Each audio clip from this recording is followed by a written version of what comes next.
네, 안녕하세요. 이슬이 전문가입니다. 네, 오늘 시장도 한번 같이 체크를 해보도록 하겠고요. 또 오늘 같은 시장에서 저희 프로그램은 어떤 종목들을 또 포착을 해냈는지 막간에 브리핑을 좀 드려보도록 하겠습니다.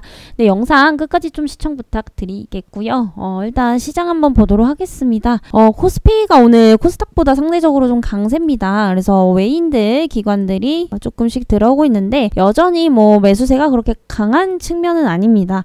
약간은 조금 눈치를 보고 있는 느낌이고, 아무래도 코스피 쪽이 현재 좀 과대낙폭이 심했다 보니까 이쪽 위주로 조금 매수세가 유입이 되는 것으로 좀 판단이 되고 있고요. 코스닥은 사실 오늘 조금 개별 이슈 있는 종목군들 위주로, 특히 이제 비트코인이 좀 반등이 크게 나왔기 때문에 그런 관련주들 위주로 좀 수급이 들어오고 있는 상황입니다. 일단은 오늘 이제 그 시장 전망치가 조금 나왔는데요. 일단 미국이 전분기에 이어서 2분기에도 GDP 성장률이 좀 감소를 할 것으로 보이고 있죠.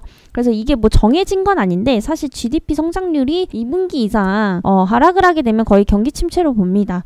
근데 이제 앨런 장관이 지금 또 치고 나왔죠. 그래서 이게 지금 경기 침체는 아니다. 왜냐면 우리는 일자리가 계속해서 늘어나고 있기 때문에 경기 침체라고 볼 수 없다라고 지금 얘기가 나왔습니다. 그에 따라서 미국 증시도 하락을 하다가 어느 정도 하단선에서 지금 방어가 된 상황이고요. 근데 제 개인적인 의견으로는 사실 일자리에 대한 보장이 경기 침체에 대한 우려감을 해소시켜줄 수 있느냐를 봐야 되는데 그것도 상관관계가 좀 없다고 봐요. 왜냐면은 보통은 같이 갑니다. 보통은 경기 침체가 우려가 되면 실업률이 낮아져요. 일자리가 부족해진다라는 거죠. 왜냐면은 기업에서도 고용에 대해 지금 투자할 만한 어떠한 그런 여건이 많이 줄어들 수밖에 없는 상황인데, 지금은 좀 이례적인 게 뭐냐면은 경기 침체가 우려가 되는데도 불구하고 오히려 실업률은 낮아지고 있다라는 거예요. 실업률이 원래 높아져야 정상입니다. 보통 이제 금리 인상 시기에는 이제 아무래도 그런 이제 일자리 수가 많이 좀 줄어들죠. 근데 지금 최근에는 오히려 지금 미국에서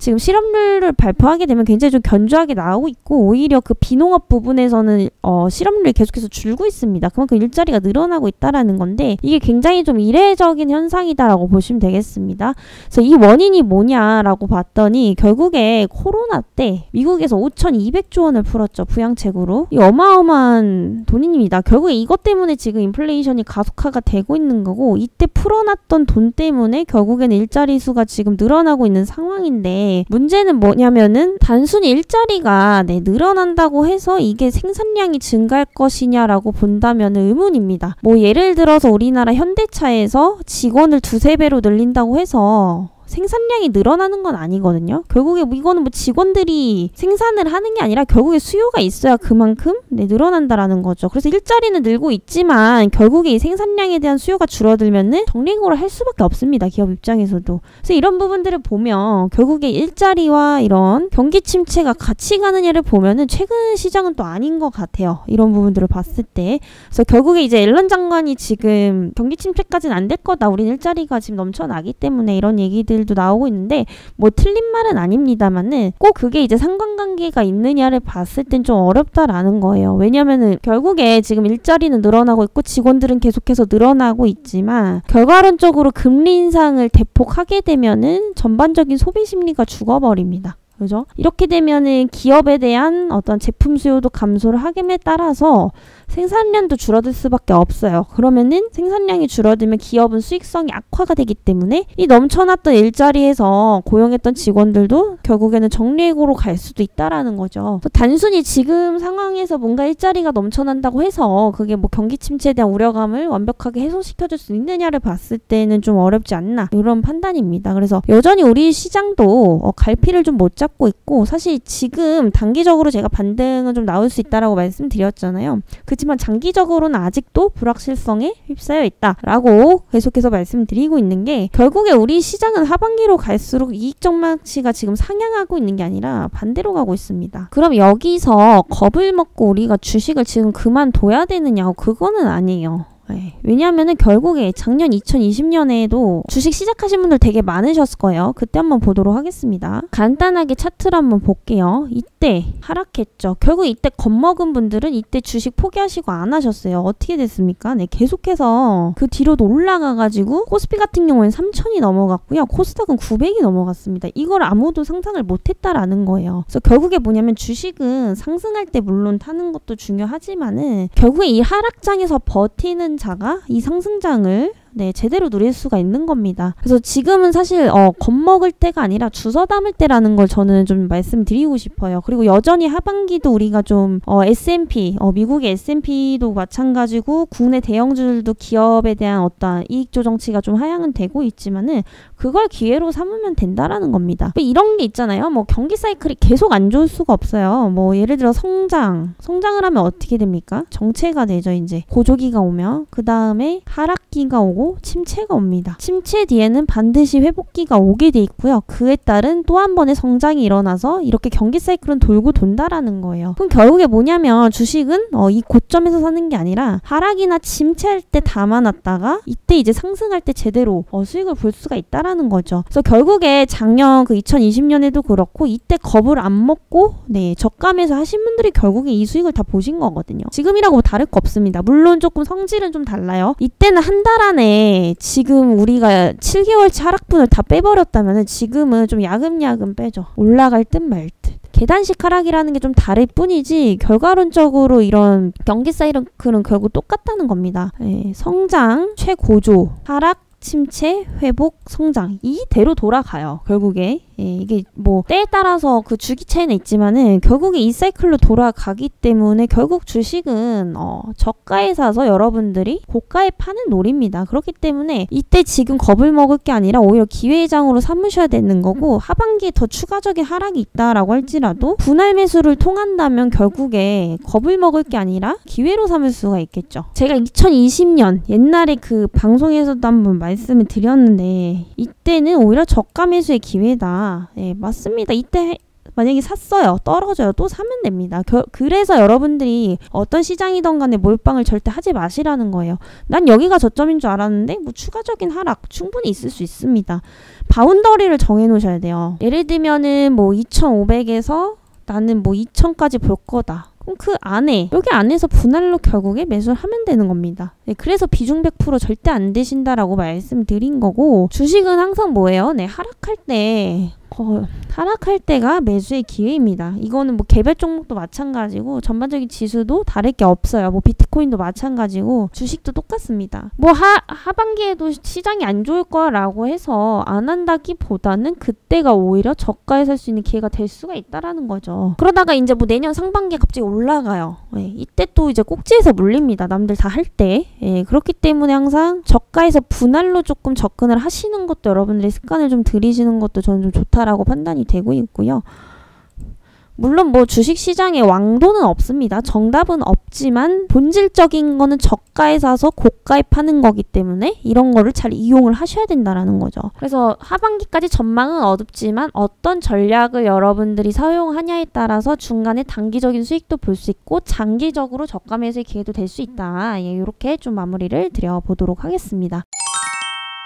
네, 그렇다면 저희 프로그램에서 또 어떤 종목들을 포착을 했는지 한번 보도록 하겠고요. 일단 시장이 지금 코스닥 0.41%, 코스피 0.17%, 뭐 저번 주와 비슷한 양상으로 그냥 조정권이다라고 좀 보시면 될 것 같습니다. 하지만 코스닥이 이렇게 빠지는데도 불구하고 이슈가 강한 종목들은 두 자릿수 수익률을 좀 달성을 할 수가 있다라는 겁니다. 그래서 오늘 한번 보도록 할게요. 그러니까 저희가 이렇게 랭킹 종목에 좀 포착이 되는 건 대부분 이제 뭐 코스닥 종목 비중이 한 80-90% 됩니다. 아무래도 그날 강한 이슈, 강한 재료가 나오는 종목군들이 보통 이런 소형주 위주들이 이제 코스닥 쪽에 많이 좀 집중이 되어 있죠. 그렇다 보니까 이제 코스닥 중심으로 많이 나오는데 지금 보시면은 0.43% 조정임에도 불구하고 두 종목만 봐도 현재 무려 14%라는 수익을 달성을 할 수가 있었죠. 그래서 이게 코스닥의 장점입니다. 코스닥의 장점이다라고 좀 보시면 되겠고요.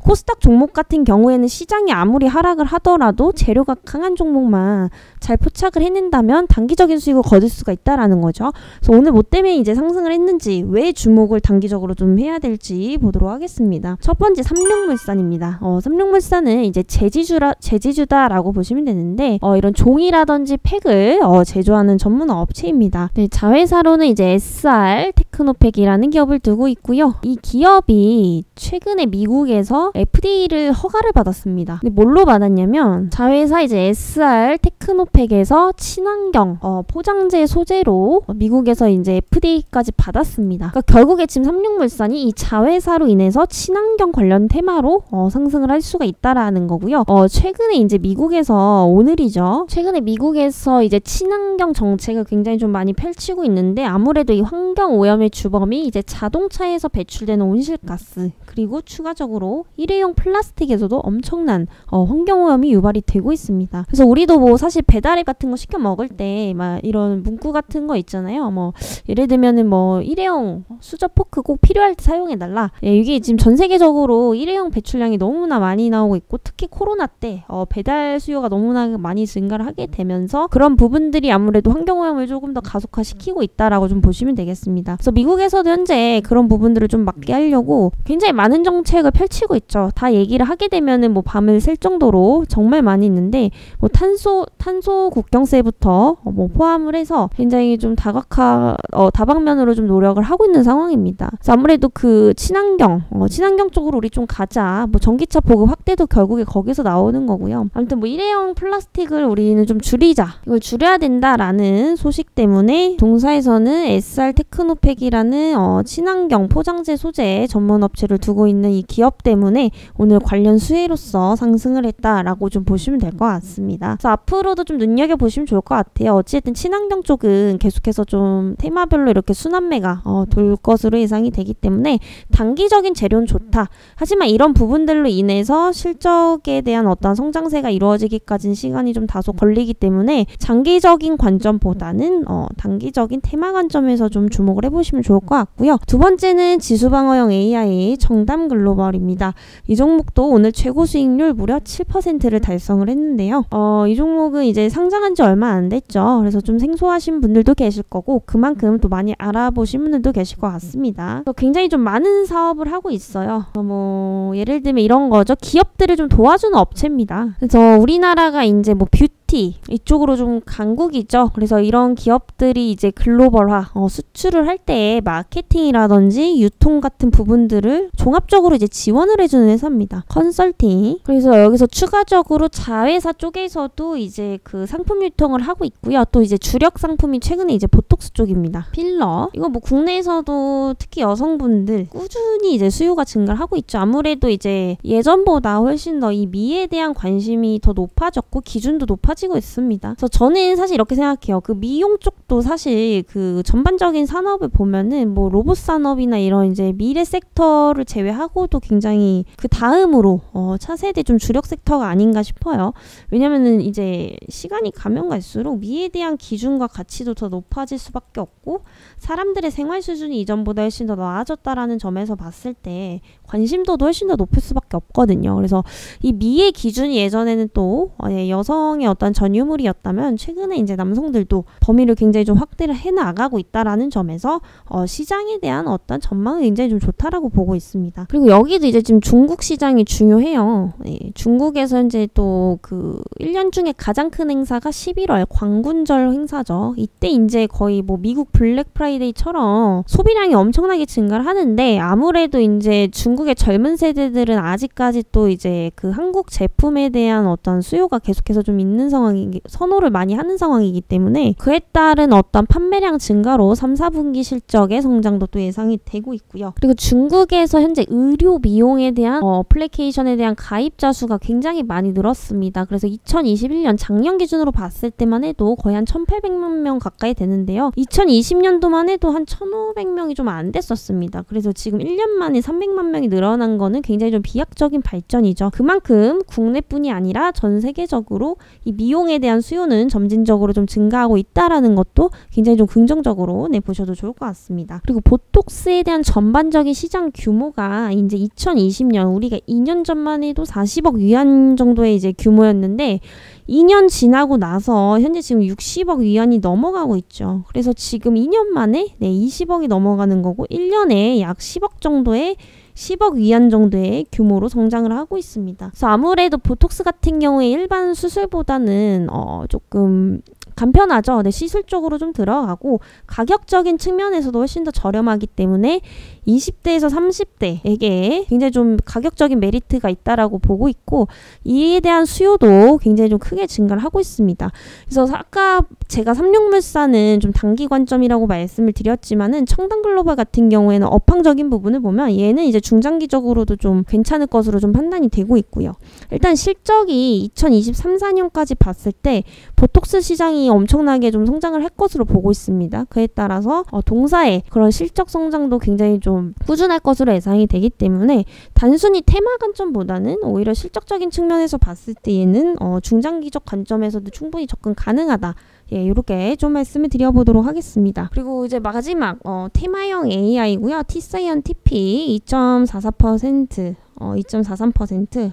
얘는 이제 위지트랑 같이 보시면 돼요. 그래서 위지트의 모회사인데 위지트라고 하면 과거에도 그렇고 이제 비트코인 관련주로 많이 엮였었죠. 그래서 오늘 대박 이슈가 하나 나왔습니다. 빗썸을 이제 FTX 측에서 4조 원 정도 규모의 이제 인수를 하겠다라는 소식에 매각 이슈로 오늘 상승을 하고 있습니다. 그리고 또 한 가지는 이제 최근 이제 비트코인 시장이 또 반등이 나오게 되면서 그에 따른 상승도 좀 예상이 되고 있는데요. 아까도 제가 말씀드렸지만 비트코인 시장도 결국에 위험자산 쪽으로 편입이 되고 있기 때문에 추가적인 어떤 그런 금리 인상에 따라서 하반기에 경기 침체에 대한 우려감들이 좀 가시화가 된다면 증시의 방향은 한 차례 좀 꺾일 수밖에 없습니다. 비트코인 시장도 다르지 않아요. 결국 금리 인상이 이제 진행이 되면 결국에 채권 수익률이 올라가겠죠. 비교적 안전자산 쪽으로 자금 이탈이 일어나기 때문에 비트코인도 피할 수 없다라는 관점에서 이 종목도 약간 단기적인 관점에서 보시면 좋을 것 같습니다. 어찌 됐든 지금 전반적으로 증시가 단기 반등이 일어나고 있는 건 좀 사실이고요. 그에 따른 과대 낙폭에 따른 상승 그리고 빗썸에 대한 매각 이슈 한 번에 끝나진 않을 것 같아요. 다만 이게 이제 장기적으로 되긴 좀 어렵지 않을까라는 판단입니다. 결국에 비트코인 시장도 경기 사이클에 의해서 주가가 갈릴 수밖에 없다라는 거죠. 그래서 오늘 이 T사이언티픽과 삼육물산은 단기 관점 그리고 청담글로벌은 이제 단기로 보셔도 되되 중장기적인 모멘텀도 굉장히 좀 좋기 때문에 얘는 단기, 중기, 장기 전부 다 조금 좋다 이렇게 좀 보고 있습니다. 그래서 오늘 지금 코스피도 좀 마이너스 왔다 갔다 하려고 하네요. 그래서 전반적인 조정권은 있고요. 코스닥은 아까보다 조금 더 하락을 하고 있습니다. 그래서 마이너스 0.65%. 그럼에도 불구하고 저희는 TCC 스틸 8.89% 내수익을 달성을 했고요. 나머지도 이제 요거 다 합치면 두 자릿수 수익률 되겠습니다. 이슈가 강한 종목들은 언제나 있다라는 거죠. 그리고 금양 저번 주 금요일에 한번 언급을 드렸던 종목입니다. 주목해보셔라 라고 말씀을 드렸었고 오늘 시초가에만 매수를 했었어도 장중 최고 수익률 9.69%를 달성을 했었습니다. 원통형 배터리 관련주고요. 자세하게 알고 싶으신 분들은 어제 영상을 좀 보시면 될 것 같습니다. 그래서 오늘 이렇게 장에 하락을 하는데도 결국에 이제 저번 주에 이제 말씀드렸던 금양도 9.69% 오늘 삼육물산, 청담글로벌, T사이언티픽, 대동전자 굉장히 많은 종목들이 포착이 됐죠. 이것만 합쳐도 약 20% 넘는 수익률을 달성을 할 수가 있었습니다. 그래서 이렇듯 시장이 안 좋을 때는 아예 장기적으로 저가 매수를 하던지 아니면 당일 이슈가 강한 종목을 잡으셔야 된다라는 겁니다. 그래서 오늘도 말씀드린 세 종목 조금 주목을 해보시면 좋으실 것 같고요. 이렇게 당일 상승하는 종목을 포착해주는 이 프로그램이 궁금하신 분들은 아랫번호로 문의를 남겨주시고요. 저는 또 다음 시간에 뵙도록 하겠습니다.